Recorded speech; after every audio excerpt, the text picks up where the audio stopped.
The Sherman Players presents The 12 Days of Christmas Carol, an audio production of Charles Dickens' A Christmas Carol, starring Matt Austin, Dean Alexander, Jody Bayer, Noel Desiato, Michael Wright, and Desiree Kelly.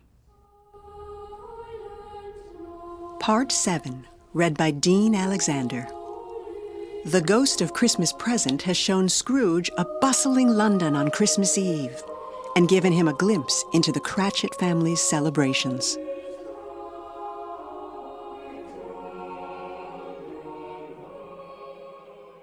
At last the dinner was all done.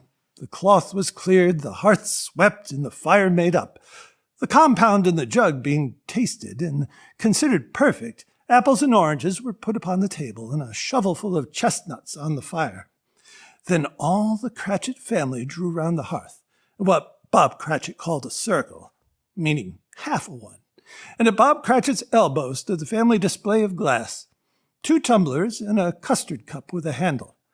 These held the hot stuff from the jug, however, as well as golden goblets would have done, and Bob served it out with beaming looks, while the chestnuts on the fire sputtered and cracked noisily. Then Bob proposed, "A Merry Christmas to us all, my dears. God bless us," which all the family re-echoed. "God bless us, every one," said Tiny Tim, the last of all. He sat very close to his father's side upon his little stool. Bob held his withered little hand in his, as if he loved the child and wished to keep him by his side, and dreaded that he might be taken from him. "Spirit," said Scrooge, with an interest he had never felt before, "tell me, will Tiny Tim live?" "I see a vacant seat," replied the ghost, "in the poor chimney corner, and a crutch without an owner, carefully preserved. If these shadows remain unaltered by the future, the child will die." "No, no," said Scrooge. "Oh, no, kind spirit, say he will be spared." "If these shadows remain unaltered by the future, none other of my race," returned the ghost, "will find him here." "What then? If he be like to die, he had better do it, and decrease the surplus population." Scrooge hung his head to hear his own words quoted by the spirit, and was overcome with penitence and grief. "Man," said the ghost, "if man you be in heart, not adamant, forbear that wicked cant until you have discovered what the surplus is, and where it is. Will you decide what men shall live, what men shall die? It may be that in the sight of heaven you are more worthless and less fit to live than millions like this poor man's child. Oh, God, to hear the insect on the leaf pronouncing on the too much life among his hungry brothers in the dust." Scrooge bent before the ghost's rebuke, and trembling cast his eyes upon the ground. But he raised them speedily on hearing his own name. "Mr. Scrooge," said Bob, "I'll give you Mr. Scrooge, the founder of the feast." "The founder of the feast, indeed!" cried Mrs. Cratchit, reddening. "I wish I had him here. I'd give him a piece of my mind to feast upon, and I hope he'd have a good appetite for it." "My dear," said Bob, "the children! Christmas Day!" "It should be Christmas Day, I am sure," she said, "on which one drinks the health of such an odious, stingy, hard, unfeeling man as Mr. Scrooge. You know he is, Robert. Nobody knows it better than you do. Poor fellow." "My dear," was Bob's mild answer, "Christmas Day." "I'll drink to his health for your sake, and the day's," said Mrs. Cratchit, "not for his. Long life to him, a Merry Christmas and a Happy New Year. He'll be very merry and very happy, I have no doubt." The children drank the toast after her. It was the first of their proceedings which had no heartiness. Tiny Tim drank it last of all, but he didn't care 2 pence for it. Scrooge was the ogre of the family. Oh, the mention of his name cast a dark shadow on the party, which was not dispelled for a full 5 minutes. After it had passed away, they were 10 times merrier than before. From the mere relief of Scrooge the baleful being done with, Bob Cratchit told them how he had a situation in his eye for Master Peter, which would bring in, if obtained, full 5 and 6 pence weekly. The two young Cratchits laughed tremendously at the idea of Peter's being a man of business. Peter himself looked thoughtfully at the fire from between his collars, as if he were deliberating what particular investments he should favor when he came into the receipt of that bewildering income. Martha, who was a poor apprentice at a milliner's, then told him what kind of work she had to do, and how many hours she worked at a stretch, and how she meant to lie abed tomorrow morning for a good long rest. Tomorrow being a holiday, she passed at home. Also, how she had seen a countess and a lord some days before, and how the lord was much about as tall as Peter, at which Peter pulled up his collar so high that you couldn't have seen his head if you had been there. All this time the chestnuts and the jug went round and round, and by the by they had a song about a lost child traveling in the snow, from Tiny Tim, who had a plaintive little voice and sang it very well indeed. There was nothing of high mark in this. They were not a handsome family. They were not well dressed. Their shoes were far from being waterproof. The clothes were scanty, and Peter might have known, and very likely did, the inside of a pawnbroker's. But they were happy, grateful, pleased with one another, and contented with the time. And when they faded, and looked happier yet in the bright sprinklings of the spirit's torch at parting, Scrooge had his eye upon them, and especially on Tiny Tim, until the last. By this time it was getting dark, and snowing pretty heavily, and as Scrooge and the spirit went along the streets, the brightness of the roaring fires in the kitchens, parlors, and all sorts of rooms was wonderful. Here the flickering of the blaze showed preparations for a cozy dinner, with hot plates baking through and through before the fire, and deep red curtains ready to be drawn to shut out cold and darkness. There all the children of the house were running out into the snow to meet their married sisters, brothers, cousins, uncles, aunts, and be the first to greet them. Here again were shadows on the window blind of guests assembling, and there a group of handsome girls, all hooded and fur-booted, and all chattering at once, tripped lightly off to some near neighbor's house, where, woe upon the single man who saw them enter, artful witches, well they knew it, in a glow. But if you had judged from the numbers of people on their way to friendly gatherings, you might have thought that no one was at home to give them welcome when they got there. Instead of every house expecting company and piling up its fires half-chimney high. Blessing on it, how the ghost exulted! How it bared its breadth of breast, and opened its capacious palm, and floated on, outpouring with a generous hand its bright and harmless mirth on everything within its reach. The very lamplighter who ran on before, dotting the dusky street with specks of light, and who was dressed to spend the evening somewhere, laughed out loudly as the spirit passed, though little kenned the lamplighter that he had any company but Christmas. And now, without a word of warning from the ghost, they stood upon a bleak and desert moor, where monstrous masses of rude stone were cast about, as though it were the burial place of giants, and water spread itself wheresoever it listed, or would have done so, but for the frost that held it prisoner. And nothing grew but moss and furze and coarse rank grass. Down in the west the setting sun had left a streak of fiery red, which glared upon the desolation for an instant, like a sullen eye, and frowning lower, lower, lower yet, was lost in the thick gloom of darkest night.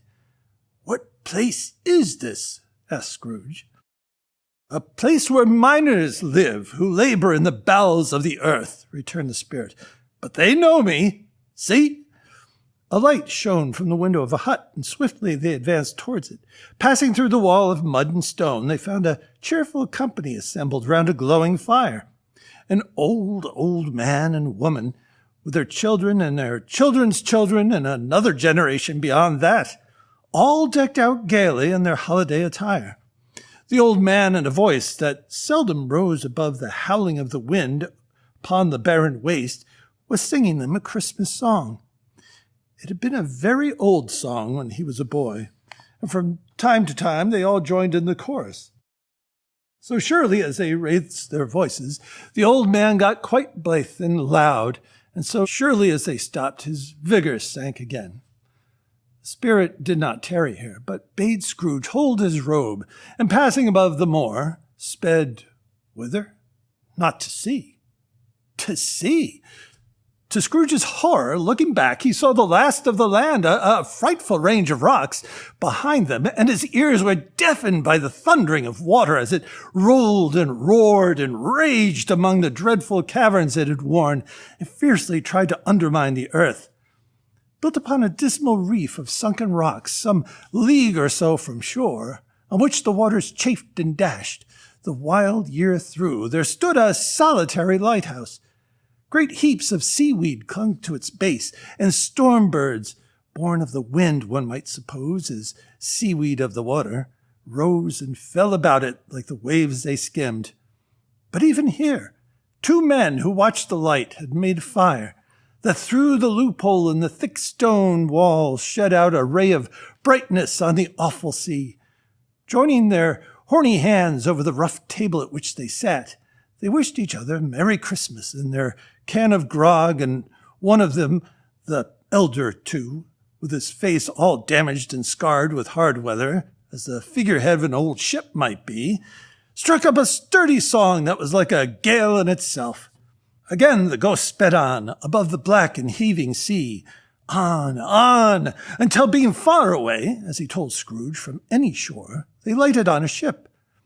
They stood beside the helmsman at the wheel, the lookout in the bow, the officers who had the watch, dark ghostly figures in their several stations. But every man among them hummed a Christmas tune, or had a Christmas thought, or spoke below his breath to his companion of some bygone Christmas day, with homeward hopes belonging to it. And every man on board, waking or sleeping, good or bad, had had a kinder word for another on that day than on any day in the year, and had shared to some extent in its festivities, and had remembered those he cared for at a distance, and had known that they delighted to remember him. It was a great surprise to Scrooge, while listening to the moaning of the wind, and thinking what a solemn thing it was to move on through the lonely darkness over an unknown abyss, whose depths were secrets as profound as death. It was a great surprise to Scrooge, while thus engaged, to hear a hearty laugh. It was a much greater surprise to Scrooge to recognize it as his own nephew's, and to find himself in a bright, dry, gleaming room, with the spirit standing smiling by his side, and looking at that same nephew with approving affability. "Ha, ha!" laughed Scrooge's nephew. "Ha, ha, ha! If you should happen, by any likely chance, to know a man more blessed in a laugh than Scrooge's nephew, all I can say is, I should like to know him too. Introduce him to me, and I'll cultivate his acquaintance." It is a fair, even-handed, noble adjustment of things that, while there is infection and disease and sorrow, there is nothing in the world so irresistibly contagious as laughter and good humor. When Scrooge's nephew laughed in this way, holding his sides, rolling his head, and twisting his face into the most extravagant contortions, Scrooge's niece, by marriage, laughed as heartily as he, and their assembled friends, being not a bit behindhand, roared out lustily, "Ha, ha, ha, ha, ha! He said that Christmas was a humbug, as I live!" cried Scrooge's nephew. "He believed it, too!" "More shame for him, Fred," said Scrooge's niece indignantly. "Bless those women, they never do anything by halves. They are always in earnest. She was very pretty, exceedingly pretty, with a dimpled, surprised-looking capital face, a ripe little mouth that seemed made to be kissed, as no doubt it was, all kinds of good little dots about her chin, and that melted into one another when she laughed, and the sunniest pair of eyes you ever saw in any little creature's head. Altogether, she was what you would have called provoking, you know, but satisfactory too. Oh, perfectly satisfactory." "He's a comical old fellow," said Scrooge's nephew. "That's the truth, and not so pleasant as he might be. However, his offenses carry their own punishment, and I have nothing to say against him." "I'm sure he's very rich, Fred," hinted Scrooge's niece. "At least you always tell me so." "What of that, my dear?" said Scrooge's nephew. "His wealth is no use to him. You don't do any good with it. He don't make himself comfortable with it. He hasn't the satisfaction of thinking that he is ever going to benefit us with it. I have no patience with him, observed Scrooge's niece. Scrooge's niece's sisters and all the other ladies expressed the same opinion. Oh, I have, said Scrooge's nephew. I am sorry for him. I couldn't be angry with him if I tried. Who suffers by his ill whims? Himself, always. Here he takes it into his head to dislike us, and he won't come and dine with us. What's the consequence? You don't lose much of a dinner. Indeed, I think he loses a very good dinner, interrupted Scrooge's niece.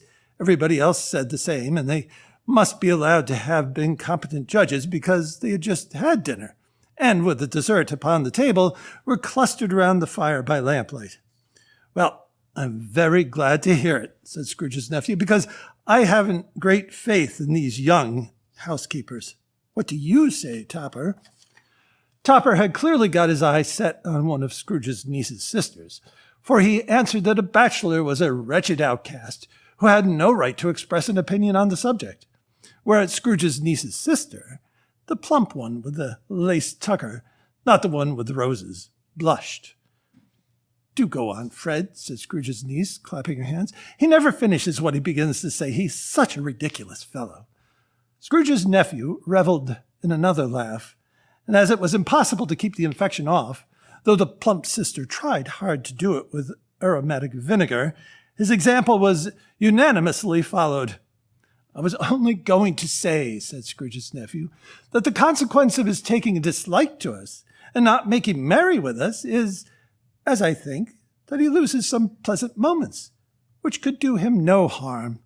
I'm sure he loses pleasanter companions than he can find in his own thoughts, either in his mouldy old office or his dusty chambers. I mean to give him the same chance every year, whether he likes it or not, for I pity him. He may rail at Christmas till he dies, but he can't if he finds me going there in good temper year after year and saying, Uncle Scrooge, how are you? If it only puts him in the vein to leave his poor clerk £50, that's something. And I think I shook him yesterday. It was their turn to laugh now at the notion of his shaking Scrooge. But being thoroughly good-natured and not much caring what they laughed at, so that they laughed at any rate, he encouraged them in their merriment and passed the bottle joyously. The 12 Days of Christmas Carol is a Sherman Players production. Links by Barbara Bock. Recorded by Gary Blue and produced by Matt Austin and Steve Stott. If you enjoyed this production and would like to support us, please consider making a tax-deductible donation on our website, shermanplayers.org. Thank you.